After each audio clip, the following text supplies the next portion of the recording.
पूजा पाठ करताना लक्ष द्यावयाच्या आवश्यक गोष्टी. हिंदू धर्मात पूजा पाठाला मोठे महत्त्व दिले गेले आहे आणि दररोज भगवानची पूजा करणे अनिवार्य सांगितले गेले आहे. लोक याचे पालन करतात, परंतु अनेकदा असे पाहिले गेले आहे की काही लोक नेहमीच याची तक्रार करतात की ते पूजा तर करत आहे, पण त्यांना पूजेचा योग्य फल मिळत नाही.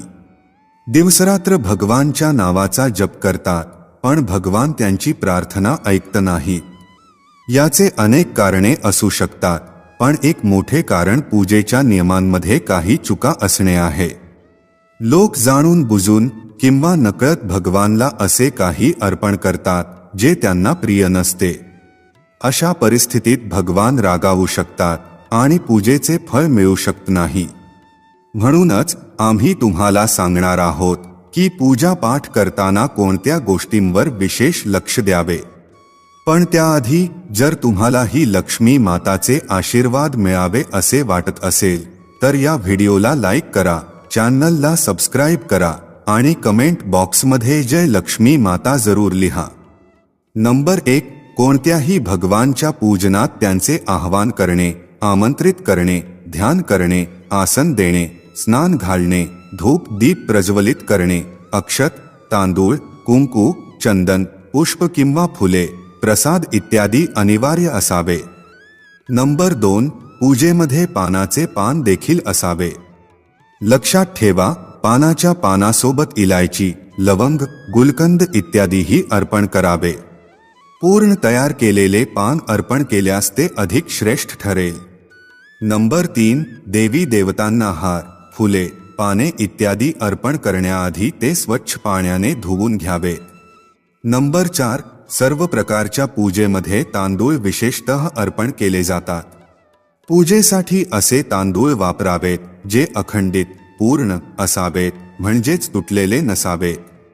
तांदूळ अर्पण करण्याआधी त्यांना हळद घालून पिवळे करणे अत्यंत शुभ मानले जाते.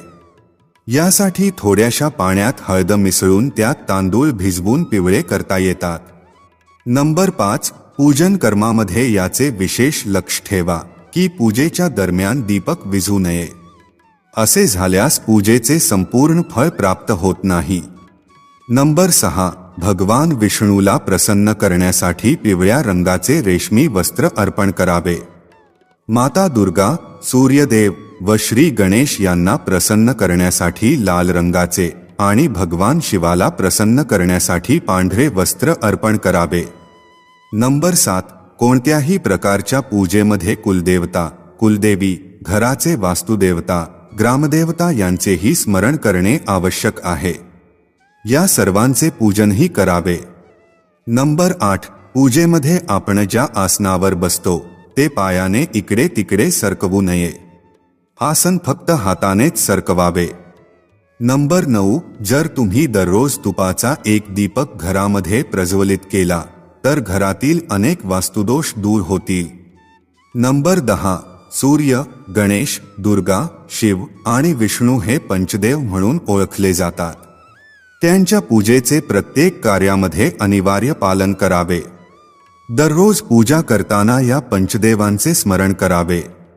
यामुळे लक्ष्मी कृपा आणि समृद्धी प्राप्त होते. नंबर 11. तुळशीची पाने 11 दिवसांपर्यंत बासी मानली जात नाहीत.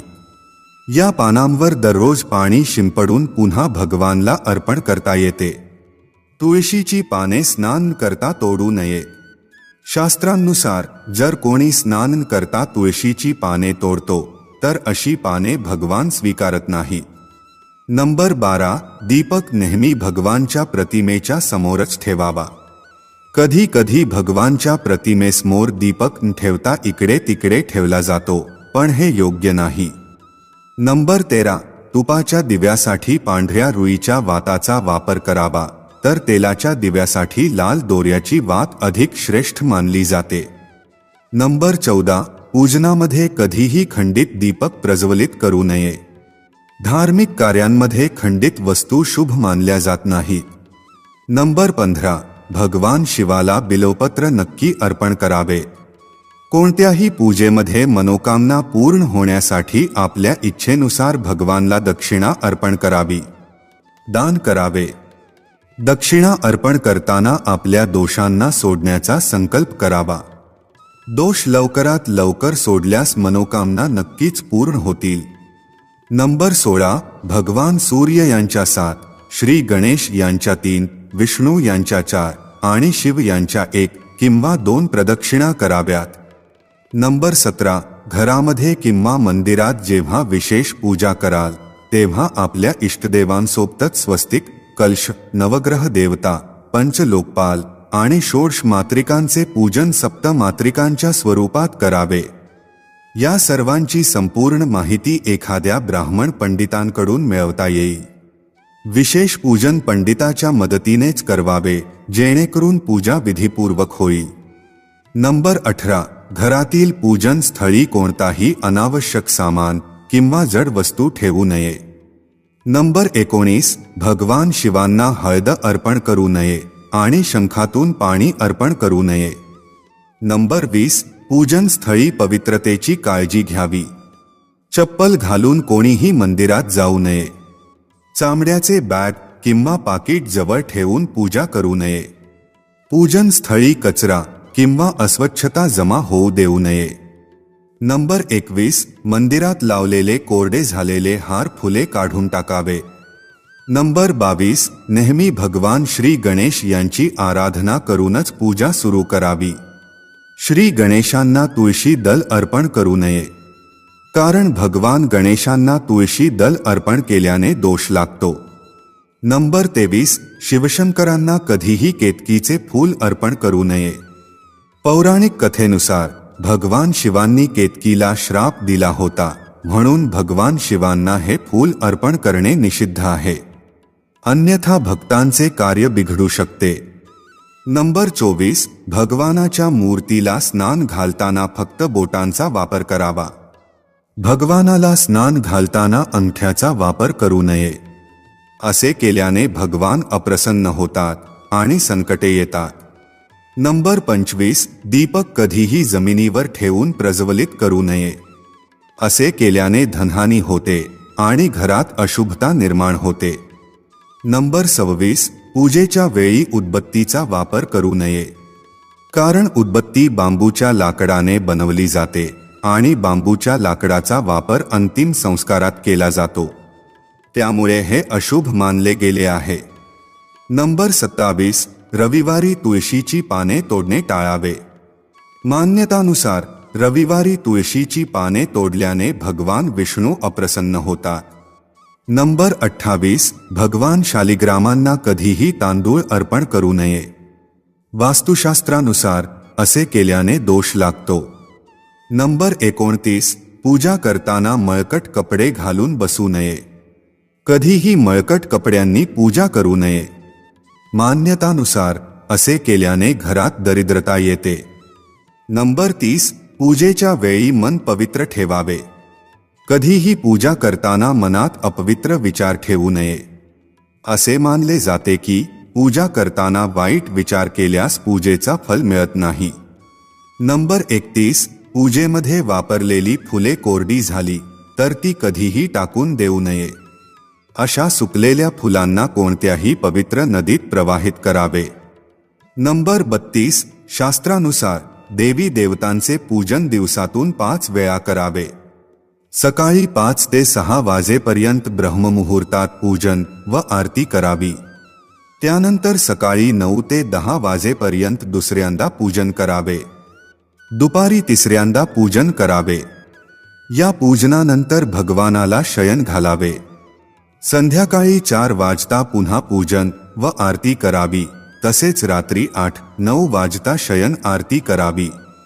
ज्या घरांमध्ये नियमित 5 वेळा पूजन केले जाते तिथे सर्व देवी देवतांचा वास राहतो आणि अशा घरांमध्ये धनधान्याची कधीही कमतरता राहत नाही. नंबर 33. प्लास्टिकच्या बाटलीत किंवा अपवित्र धातूच्या भांड्यात गंगाजल ठेवू नये.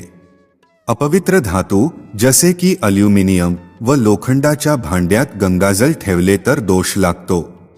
गंगाजल तांब्याच्या भांड्यात ठेवणे अधिक शुभ असते.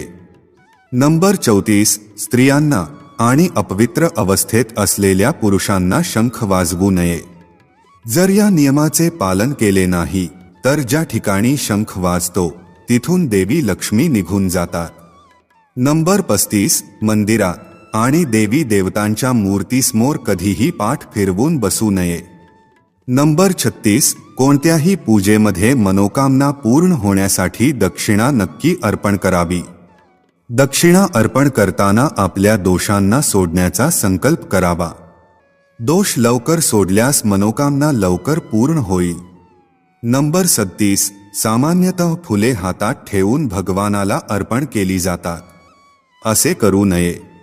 फुले अर्पण करण्यासाठी ती एखाद्या पवित्र पात्रात ठेवावीत आणि त्याच पात्रातून देवी देवतांना अर्पण करावी. नंबर 38. नेहमी याची काळजी घ्या की कधीही एका दिव्यातून दुसरा दिवा प्रज्वलित करू नये. शास्त्रानुसार जे लोक दिव्यातून दिवा लावतात ते रोगी होतात. नंबर 39. भगवानाची आरती करताना या गोष्टींचे पालन करावे. भगवानाच्या चरणांची 4 वेळा, नाभीची 2 वेळा आणि मुखाची 1 किंवा 3 वेळा आरती करावी. अशा प्रकारे भगवानाच्या संपूर्ण अंगांची किमान 7 वेळा आरती करणे आवश्यक आहे. नंबर 40. आपल्या मंदिरात फक्त प्रतिष्ठित मूर्तीच असावी. भेटवस्तू, काच, लाकूड आणि फायबरच्या मूर्ती ठेवू नये. तसेच खंडित, जळालेल्या किंवा फाटलेल्या फोटो आणि तुटलेली काच त्वरित हटवावी. शास्त्रानुसार खंडित मूर्तींची पूजा निषिद्ध मानली जाते. जी मूर्ती खंडित होते ती पूजा स्थळातून काढून पवित्र वाहत्या नदीत प्रवाहित करावी. खंडित मूर्तींची पूजा अशुभ मानली जाते. या संदर्भात एक गोष्ट लक्षात ठेवावी की फक्त शिवलिंग कोणत्याही अवस्थेत खंडित मानले जात नाही. नंबर 41. मंदिराच्या वर भगवानाचे वस्त्र, पुस्तके आणि अलंकार वगैरे ठेवू नये. मंदिरात पडदा असणे आवश्यक आहे. आपल्या पूज्य मातापिता आणि पितरांचे फोटो मंदिरात कधीही ठेवू नये. त्यांना घराच्या नैऋत्य कोपऱ्यात स्थापित करावे. नंबर 42. कधीही भगवान किंवा आपल्या मोठ्या व्यक्तीला एक हाताने प्रणाम करू नये. तसेच झोपलेल्या व्यक्तीचे चरणस्पर्श करू नये. पूजा झाल्यानंतर मोठ्यांचे आशीर्वाद घेताना ही काळजी घ्या की त्यांच्या उजव्या पायाला उजव्या हाताने आणि डाव्या पायाला डाव्या हाताने स्पर्श करून प्रणाम करावा. नंबर 43. जप करताना जीभ किंवा ओठ हलवू नये. याला उपांशु जप म्हणतात, ज्याचा फल सगुण रूपात मिळतो. मायेचा जप करताना उजव्या हाताला कपड्याने किंवा गौमुखीने झाकून ठेवावे. जप झाल्यानंतर आसनाच्या खालील भूमीला स्पर्श करून नेत्रांवर लावावे. यामुळे जपाचे संपूर्ण फळ प्राप्त होते. नंबर 44. शास्त्रानुसार घरात पूजेसाठी जागा ईशान्य कोपऱ्यात असावी. उत्तर आणि पूर्व दिशांच्या मधील भागाला ईशान्य कोपरा म्हणतात. हा कोपरा शुभ कार्यांसाठी सर्वोत्तम मानला जातो. याच दिशेत पूजेचे मंदिर स्थापित करावे. जर काही कारणास्तव तसे शक्य नसेल तर कधीही घराच्या ईशान्य कोपऱ्यात अस्वच्छता जमा होऊ देऊ नये आणि तो भाग नेहमी पवित्र ठेवावा. ईशान्य कोपऱ्याव्यतिरिक्त पूर्व दिशा देखील पूजेसाठी शुभ मानली जाते. त्यामुळे घरात ईशान्य कोपरा किंवा पूर्व दिशा जिथे सोयीस्कर असेल तिथे पूजा स्थळ स्थापित करावे. नंबर 45. पूजेच्या स्थळी गणपतीची स्थापना करावी. यासाठी सुपारीवर लाल दोरा, मौली, गुंडाळावा आणि कुंकवाने तिलक करावे. नंतर एका वाटीत थोडे तांदूळ ठेवून त्यात सुपारी स्थापित करावी. नंबर 46. पूजेच्या स्थळी एका कोपऱ्यात झाकलेल्या पात्रात गंगाजल ठेवा. एका तांब्याच्या लहान लोट्यात पाणी भरून पूजेच्या स्थळी ठेवणे शुभ मानले जाते. दररोज या पात्रातील पाणी बदलावे आणि जुने पाणी पिपळाच्या झाडाला किंवा तुळशीच्या रोपाला अर्पण करावे. नंबर 47. पूजेच्या स्थळी एका देवतेची फक्त एकच मूर्ती असावी. जर तुमच्याकडे एका देवतेच्या एकापेक्षा जास्त मूर्ती असतील तर त्या घराच्या इतर भिंतींवर लावू शकता, पण पूजेच्या स्थळी फक्त एका देवतेची एकच मूर्ती असावी. नंबर 48 घरात पूजेच्या ठिकाणी मोठ्या मूर्ती ठेवू नये. मोठ्या मूर्तींमध्ये प्राणप्रतिष्ठा आवश्यक असते, त्यामुळे त्या फक्त मंदिरातच योग्य असतात. पूजेच्या स्थळी फक्त लहान मूर्ती ठेवाव्यात. नंबर 49 पूजेच्या स्थळी कधीही पितृदेव, स्वर्गीय मातापिता किंवा गुरु यांचे फोटो लावू नयेत. त्यांचे स्थान वेगळे असावे. नंबर 50 पूजेच्या स्थळी कचरा किंवा अस्वच्छता जमा होऊ देऊ नये. दररोज पूजाघराची स्वच्छता करावी. नंबर 51 जर तुम्ही पूजाघरात एखाद्या मूर्तीची स्थापना केली असेल तर खात्री करा की ती मूर्ती पूर्ण अवस्थेत आहे. जर मूर्ती खंडित झाली असेल तर त्वरित ती हटवावी आणि वाहत्या पाण्यात विसर्जित करावी. नंबर 52 पूजेच्या वेळी शक्य असल्यास शुद्ध देशी गाईच्या तुपाचा वापर करावा. भोग अर्पण करण्यासाठी अग्नीत गाईच्या शेणाच्या कंड्यांचा, उपल्यांचा वापर करणे उत्तम मानले जाते. नंबर 53 पूजा पाठाच्या वेळी दीपक कधीही विझू नये. शास्त्रांमध्ये याला मोठा अपशकुन मानला गेला आहे. नंबर 54 पूजा पाठाच्या वेळी गुग्गुलयुक्त धूपबत्तीचा वापर करावा. गुग्गुल घरातील वातावरण शुद्ध करते आणि घरातून नकारात्मक ऊर्जा किंवा वाईट दोष दूर करते. नंबर 55 रात्री झोपताना पूजा स्थळ लाल पडद्याने झाकून ठेवावे आणि सकाळी पडदा काढावा. नंबर 56 पूजा करताना भगवानाला फुले अर्पण करणे शुभ मानले जाते. काही फुले देवी देवतांना विशेष प्रिय असतात. फुले अर्पण करताना या गोष्टींचे पालन करावे, जसे दुर्गा मातेच्या पूजेसाठी लाल रंगाची आणि भगवान विष्णूच्या पूजेसाठी पिवळ्या रंगाची फुले अर्पण करावी. पूजेमध्ये कधीही बासी फुले अर्पण करू नयेत, कारण हे अशुभ मानले जाते. नंबर 57 पूजेमध्ये वापरलेला कलश किंवा जलयुक्त लोटा नेहमी ईशान्य कोपऱ्यात ठेवावा. दीपक आणि कलश यांना एकमेकांच्या अगदी जवळ ठेवू नये, अन्यथा त्याचे दुष्परिणाम भोगावे लागतात. नंबर 58 पूजा नेहमी आसनावर बसूनच करावी. आसनावर बसता पूजा केल्यास त्याचे फळ मिळत नाही. आसनाच्या रंगाची निवड स्वतःच्या राशीनुसार करावी. नंबर 59 भगवानाचे भजन, कीर्तन किंवा आरती करताना संपूर्ण श्रद्धेने तेथे उपस्थित राहावे. या दरम्यान कोणाशीही संभाषण करू नये, अन्यथा पूजेचे फळ प्राप्त होत नाही. पूजेच्या सामग्रीचा कधीही दिखावा करू नये. नंबर 60 आपण कुठल्या देवतेची पूजा करत आहात यानुसार आसन निवडावे. पूजा सुरू करण्यापूर्वी तपासा की आसन कोणत्या प्रकारचे आणि कोणत्या रंगाचे आहे, कारण वेगवेगळ्या रंगांच्या आसनांचे वेगवेगळे महत्त्व असते. शक्य असल्यास कंबळ किंवा लोकरपासून बनवलेल्या आसनाचा वापर करावा. धनाची देवी माता लक्ष्मी, माता दुर्गा आणि हनुमानजी यांची पूजा करताना लाल रंगाच्या आसनाचा वापर करावा. मंत्रसिद्धीसाठी कुशापासून बनवलेले आसन सर्वश्रेष्ठ मानले जाते. ही संपूर्ण माहिती जनहित लक्षात घेऊन देण्यात आली आहे. ज्योतिष आणि धर्मविषयक उपाय व सल्ला आपल्या श्रद्धा आणि विश्वासानुसार आजमावावा. या व्हिडिओचा उद्देश फक्त तुम्हाला चांगला सल्ला देण्याचा आहे. या संदर्भात आम्ही कोणत्याही प्रकारचा दावा करत नाही. मित्रांनो, जर हा व्हिडिओ तुम्हाला आवडला असेल तर लाईक आणि सबस्क्राईब नक्की करा. धन्यवाद.